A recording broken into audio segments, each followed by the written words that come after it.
80 అధునాతన కొత్త బస్సులను ప్రారంభించడం సంతోషంగా ఉందన్నారు మంత్రి పొన్నం ప్రభాకర్. ఆర్టీసీ కార్మికులను సంస్థను కాంగ్రెస్ ప్రభుత్వం ఆదుకుంటుందన్నారు. పెండింగ్ బిల్స్, సీసీఎస్ బిల్స్ ను విడతల వారీగా చెల్లిస్తామన్నారు.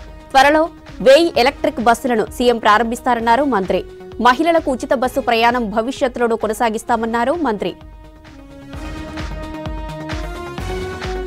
ఆకాంక్షల కొరకు ఏర్పడ్డ తర్వాత గౌరవ ముఖ్యమంత్రి గారి నాయకత్వంలో 48 గంటల్లో ఇచ్చినటువంటి 6 గ్యారెంటీల్లో భాగంగా మహిళలకు ఉచితంగా బస్సు సౌకర్యాన్ని ప్రారంభించి ఒక సంచలనాత్మక నిర్ణయం తీసుకోవడం జరిగింది. లేదా గతంలో పాతపడ్డటువంటి బస్సుల స్థానే కొత్త బస్సులు ఏర్పాటు చేయటువంటి ప్రక్రియలో భాగంగా కావచ్చు. ప్రభుత్వం తరఫున పెద్దలు గౌరవ ముఖ్యమంత్రి గారు ఆదేశించిన అనుగుణంగా 1050 బస్సుల్ని దాదాపు 400 కోట్ల రూపాయలతోటి బ్యాంక్ ఎస్బీఐ వారి సహకారంతో మరి కొనుగోలు ప్రక్రియ స్టార్ట్ అయింది. మరి ఆ బస్సులన్నీ కూడా హైదరాబాద్ నగరంతో పాటుగా తెలంగాణ వ్యాప్తంగా అన్ని జిల్లాల లోపల ప్రజల సౌకర్యార్థం ఉపయోగించబడతాయి. ఈరోజు రాష్ట్ర ప్రభుత్వం తరఫున కూడా ఇది ప్రజల ప్రభుత్వం, ప్రజల పాలన.